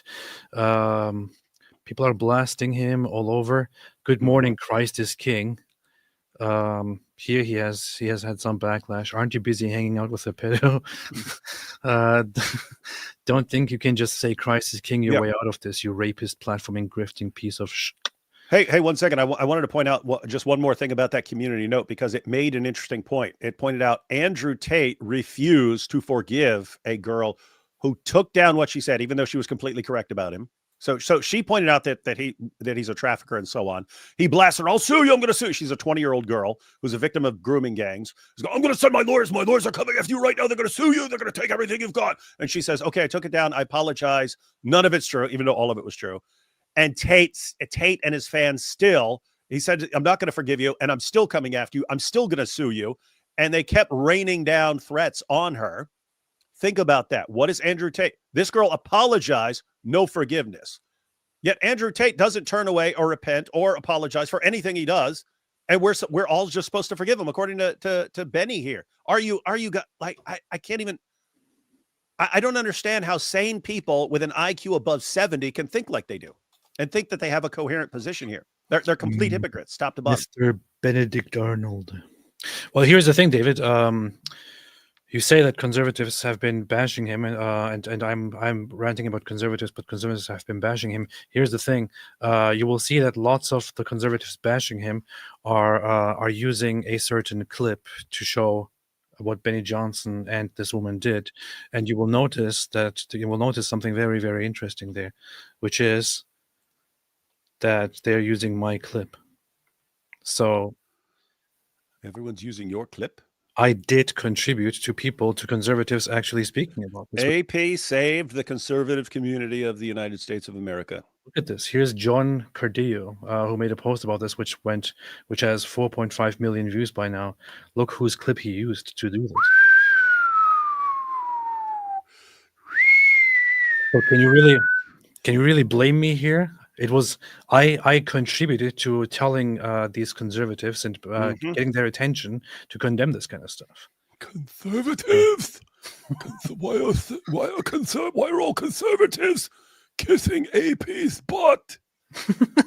And I'm not trying to take credit here and say, "Oh, you see, it's because you can take credit. You have full permission to take credit. You are 100% responsible for exposing and humiliating Andrew Tate." No, I just helped with many other people contribute to this. So that's that. And I'm glad that lots of conservatives actually do say something now. Hi, Andrew. I just want you to know we've got your back if you come here now. Would you like to have my back too? How about the front? I'm advisor to the president. Celeria Rosencrow, hooray for getting home just before the stream is supposed to start. Goodness, it was so very, very stressful shopping for 5 hours just prior. I feel your pain. I'm sorry. Garbled Words just started the Irfan interview. Great guy, great discussion. Is he the same as Radio Genua? I don't know what you mean by is he the same? No, he's a different person, different people entirely. He is a guy who in Germany joined the media section of Al-Qaeda and was recruiting people online to go and join Al-Qaeda and become terrorists, and went to prison, spent 1 year in an isolation cell where he started getting really, really messed up. But he also that happens. Ended up leaving Islam. And smart. The authorities, when they came and asked him how things are, he told them he's no longer interested in jihad and he left Islam. Of course, what they did was to send a team over a period of time to check if he actually means it, if he actually did leave Islam, if he actually did leave these ambitions behind. Once they confirmed that he did, they kind of sped up the process of releasing him. As when he was released, they asked him what he's going to do with his life now. He said, well, I'm just going to get back to living a normal life and working and stuff. And the government said, I don't think so. How about you don't do that? How about you come and work for us now and go back into the whole terrorism thing underground and start exposing these people for us? And he was like, okay, sure. So, and now he's an important guy in anti-terrorist stuff in Germany. And I'm going to meet him soon in person because I'm going to go to Germany soon. You don't know how to get along in Germany. You'll stand out like a sore thumb, be lost. You'll be walking around going, hey, does anyone here speak English or maybe even Turkish? Anyone know how to talk to me? I have to learn German if I want to get along there. That will be, I just have to put a little bit of effort into it. Or just anything you say with like a ridiculous accent. Yeah. That Jewish ex-spy in the chat, all political parties except for the AfD are infiltrated by radical Islamists in Germany, says Irfan Pitsi in your interview. Seems significant. Your thoughts? If you said it, then it's true. I just published that interview earlier today, so inshallah. Jepister, Benny Johnson Estini tape leaked, Estini dominant. Oh, interesting. Loaves of bread, Raymond Ibrahim, Muslims are observant or apathetic. Powerful. Papas, how should I relate with the Muslim friends, colleagues as a Christian? I feel like I'm walking on eggshells when I'm around them. Are they sleeper cells that can be activated at any time? I wouldn't say that they have chips that that will be activated or anything like that. In general, most Muslims will not at any point become terrorists. So Yeah, and if they are, they're not going after you, Papas. yeah. So But if you want to know how to interact with them, look up my video. Look up my video how to share unpleasant facts with pleasant Muslims. inshallah. Why you guys spending time on Tate 4 hours last night? I don't know, man. Because Tate keeps convincing people with big channels to promote him. And what you see happening is that there are still people who have no idea what he's done. They've just heard lots of people criticizing Andrew Tate, and he shows up on a channel and they get to hear from Andrew Tate. And it's, oh yes, people are just condemning me because of, some jokes I made on the internet years ago. And he says this, and these people you can look under, I saw it. You can look right after this show. You can go look up the Benny Johnson interview, read the comments. You'll see people commenting, wow, I've heard of Andrew Tate, but I never knew he was this cool. I didn't know enough about him. Yes, how could people be going after him? It's a shame. So he's still duping people, and he's using these big channels to dupe people into thinking he's great, and he never did any of this stuff, and people are falling for it. So what do you do about that? You have to expose the stuff. I don't know why that would be a problem. Powerful. Want to get through these very quickly. I'm in kind of pain and I want to leave early today. PBT, people make money in different ways. Some ways you don't agree with. Nobody's perfect. Exactly that. Some people do trafficking, grooming, and so on. Mm-hmm. Some people work as traffic guides and so on. Sharing on other social media platforms. Thank you, St. Miles, always. Tate converted a month after the PBD interview. Based. I'm Belina. Mohammed and Dihya also had a ding-dong. John West, did AP and his ex-Muslim friend have a ding-dong? Yes. Tim, first time able to see live. Thank you, AP and David, for all you do. Any tips on combating Islam for us Europeans with little time due to work and education? Speak out, share those who do, voice your opinion on the online, and so on. Yeah, take 1 point, even like one Quran verse, one Hadith passage, 1 point, like Muhammad, like Sahih al-Bukhari 5133 about Muhammad having sex with a prepubescent girl and so on, specifically talking about prepubescent girls and so on. Take one thing and just share it whenever you get a chance. I mean, if you have if you're on Twitter or something like that, then whenever someone mentions something and says, no, this has nothing to do with Islam, quote the source. There are lots of things that individuals can do, and don't underestimate how important it is for just ordinary people who don't have a lot of time, how much they can get done. If you have 1,000 people share one verse, a lot of people. If you have 1,000 people share one Quran passage or something like that with another 1,000 people, so each one of them shares it with one person, that's 1,000 more people who've caught on. It's pretty straightforward. Yeah. Guys, let's just admit it. The Muslims are twisting the true Islam. Let's all get our throats out and bear them to our peaceful friends, says Ayatollah Khamenei. True story. Pamaram, AP and Woods make all the points necessary. Yeah, David Woods is a good voice on this kind of stuff. Yes, there's 2 of me, David Woods. Kim, Islam teaches PED on X. Do it for Piers, guys. Alhamdulillah. Ayatollah Khamenei, Piers, the terrorist, just happened to be Muslim. Looks like bro is prepping himself for his new British caliphs, Dimmy Morgan. Yeah, he did say that, right? I wanted to comment on that, but whatever. The Adventures of Shake It Off. AP sent you a little gift on X. I shall look at that. Ayatollah Khamenei, Piers is just average alcoholic. Powerful. Fatwa, do you guys know Piers is in the Silence documentary where he encourages vigilante attacks on a 15-year-old? If Tommy's doc is true, it looks bad for Piers. Well. Got to check it out. So basically, most Muslims are already apostates. That's what they are. Lloyd444. I messaged you, AP, on X, that clip I super chatted yesterday. I don't know why my timestamps are different. It's 2 minutes long. Tate even gets a mention. I will check it out, but not today. Eunuch Pets, tell once more what we all should do to expose Islam. Learn something and share it. No. Tesbot, people always do this. What about the Bible? I don't know, man. People are just kind of weird.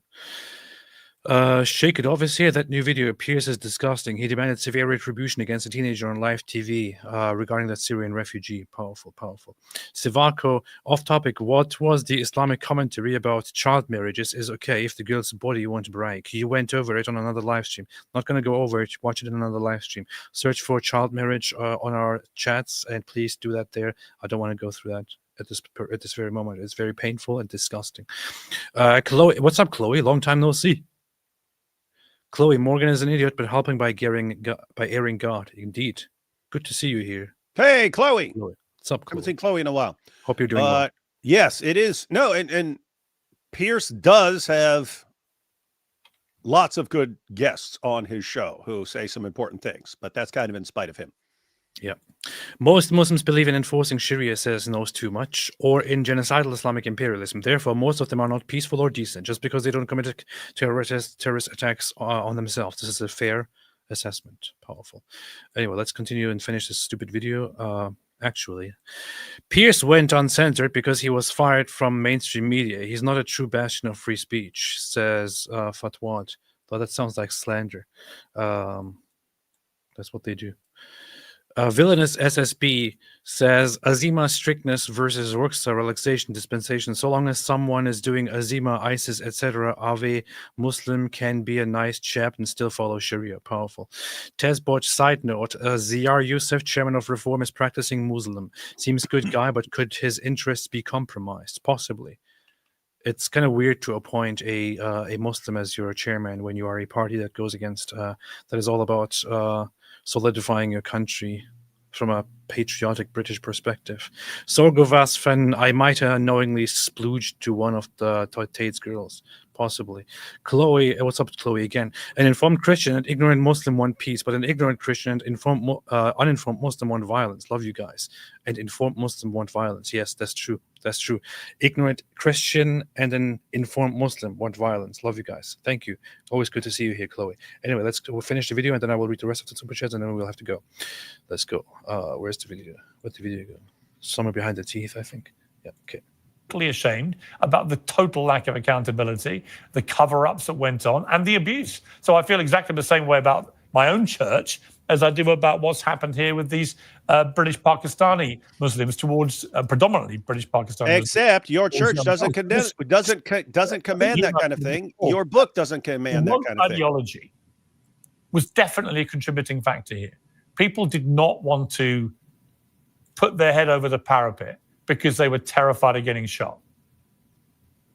Exactly right. Look, cultural relativism is a pathogenic idea that I discuss in the parasitic mind because it purports that who are we to judge the cultural practices, the religious practices of another culture? So if another culture wants to cut off the clitorises of 5-year-old girls, who are you to judge, you cultural imperialist? No, exactly. I am here to judge. There are absolutist, deontological, moral principles that any decent person should abide by. Cutting off the clitorises of little girls is never okay. And so you're exactly right that the coupling of these parasitic ideas with the reflex of suicidal empathy, put them together, you end up with a cocktail that leads us to the abyss of infinite lunacy. Do you feel, notwithstanding that, the way that I feel, which is I do think the Trump victory and the scale of it and Elon Musk's contributing factor to that, which was, I think, enormous,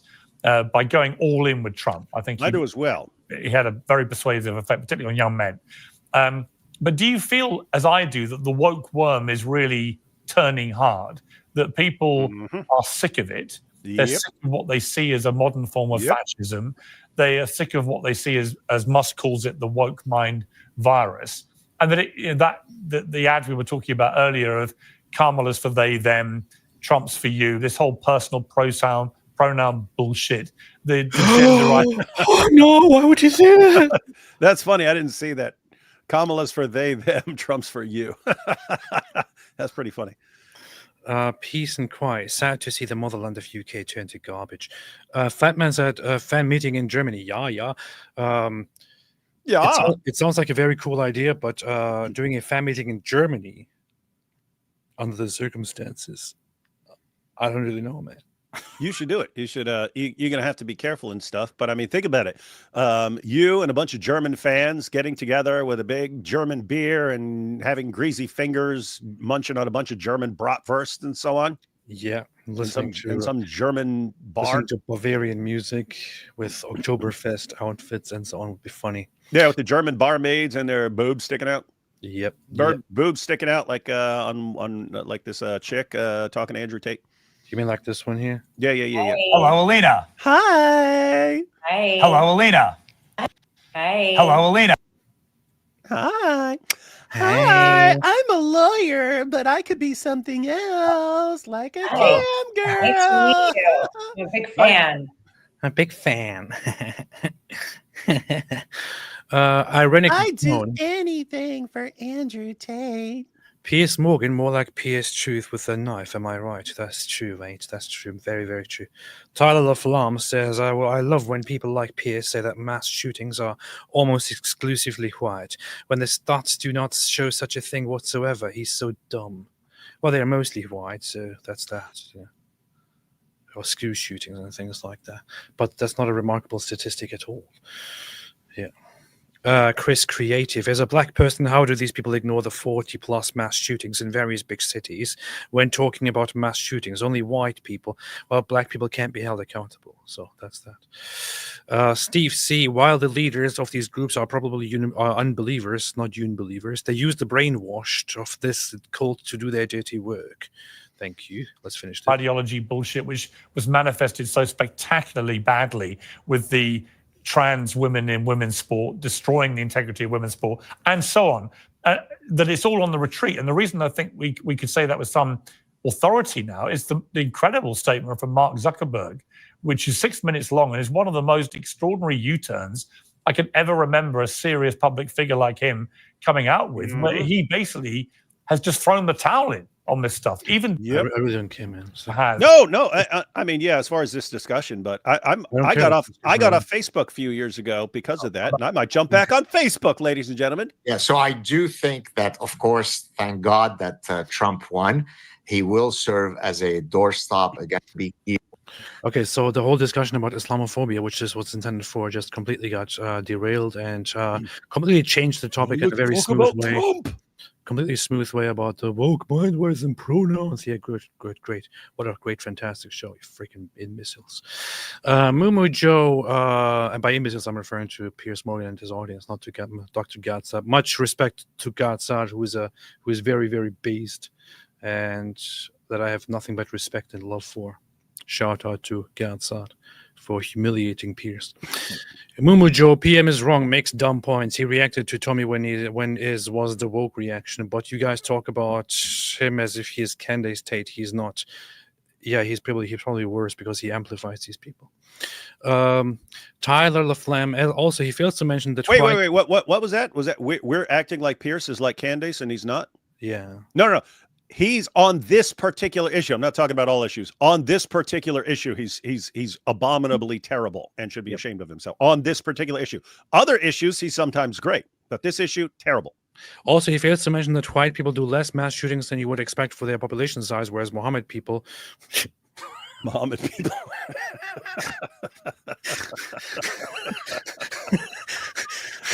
We need to start using that, Mohammed people. Yeah, instead of saying radical Islamists and so on, we should just say Mohammed people. Mohammed people. That's funny. That's funny. Mohammed people do 25 times more deadly terror attacks than what would be expected for their size. Mohammed people is good. But the Mohammed people. Chantal Cohen-Zad says, hi, I'm a big fan of you guys. I'm currently stuck at home thanks to the LA fires. Sad to hear that, Chantal. Hope everything is all right. Hope you're safe. Hope everything is going well. I see and hear that it's really terrible over there at the moment. Be well. Be safe. But I keep seeing posts about how it's a law punishing LA, one of the most leftocentric places ever, for what's going on in Gaza right now. That's true here. This guy says they bombed Gaza and Allah Almighty burnt their two cities completely. America. Allah couldn't defeat the Jews, but he can defeat LA. Allahu Akbar. He can defeat the leftists in LA. Allahu Akbar. Allahu Akbar. Power of Allah. Allahu Akbar. Allah very strong and different, but only in certain parts of the world. Allahu Akbar. Can stop the Jews because they're God countries. But in LA, there are no God countries. Allahu Akbar. Allahu Akbar. Alhamdulillah, Alhamdulillah, Allahu Akbar, Allahu Akbar. First, this is not a real video, by the way. So very, very funny. But yeah, so apparently Allah does intervene. Fire is funny. Allah intervenes, but instead of stopping the killings or the war in Gaza, he decides to instead burn down places in America, which sounds very much like Allah. Powerful. Yes, Allah says, I could attack these Jews, but they will simply go hide behind their Gharka trees and I will be powerless. So instead, I will go to the United States, to the leftist places, and burn their forests down. I'm too weakling. I'm too weak. The Jews are much stronger than me. I'm a weakling. I can't do anything against Jews. I'm Allah. To the extent Muslims do not agree with each other, surprise, they try to unalive each other. Yeah. Music over matter. Piers is a classist. It's a prominent thing in UK, more than people on the outside realize.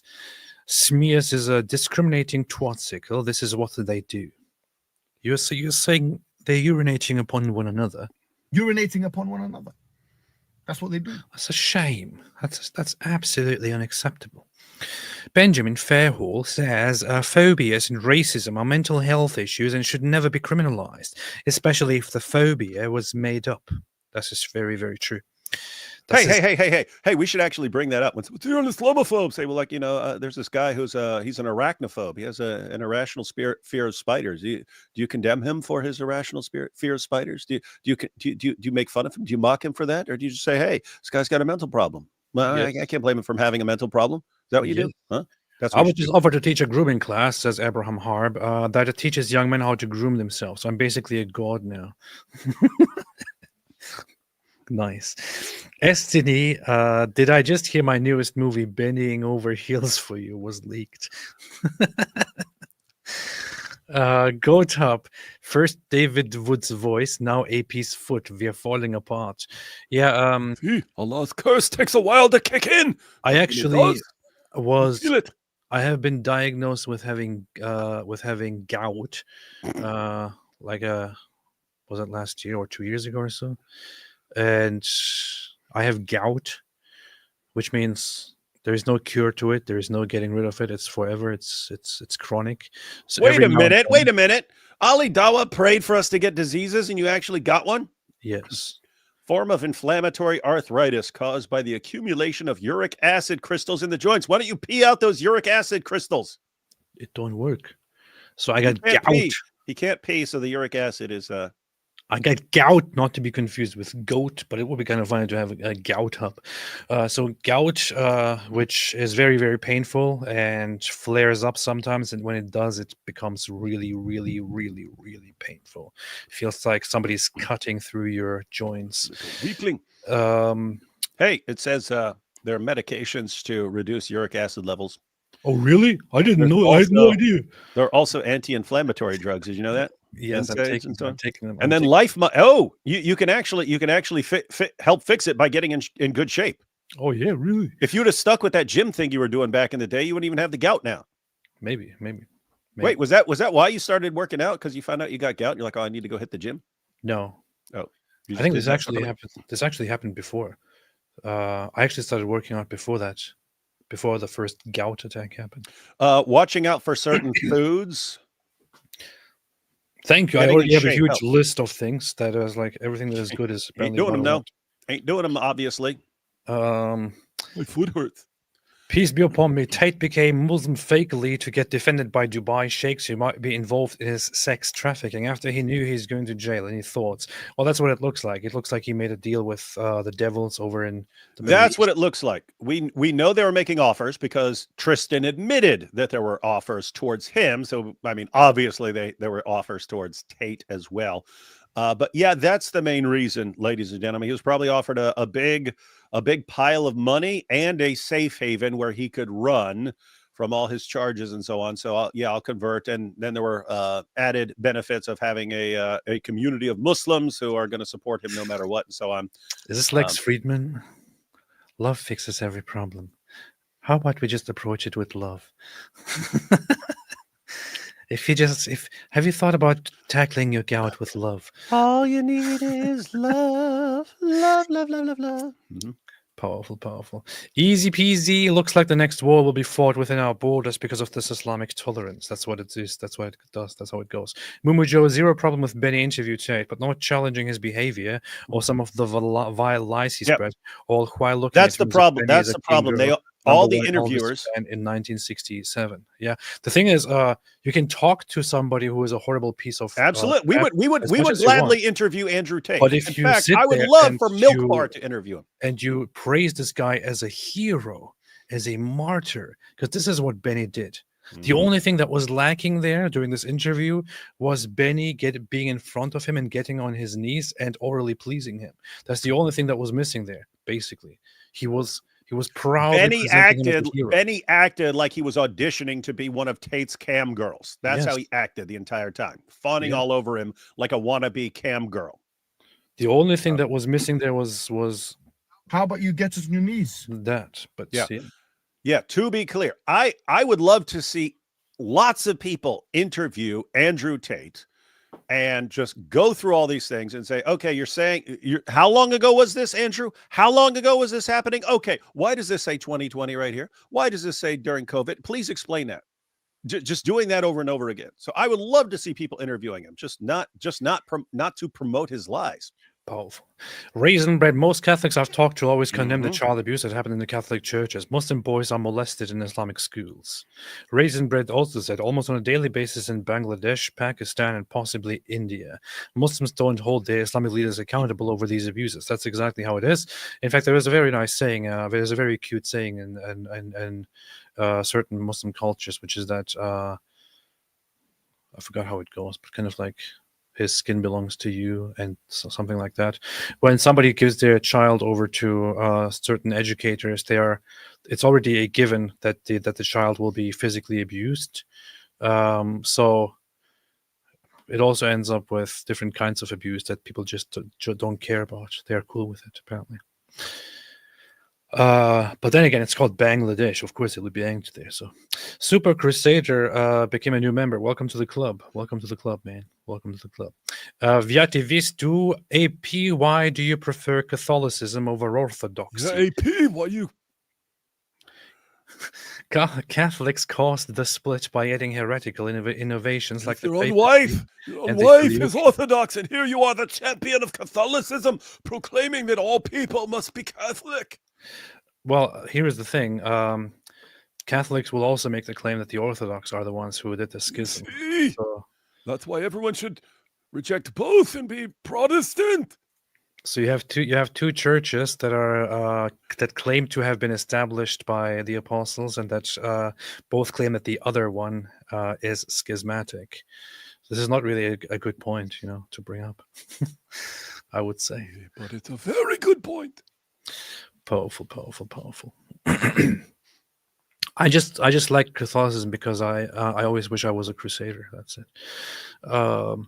Mustafa Ibn al-Turdi, can I have a double goat scream? Of course, man. And so you shall.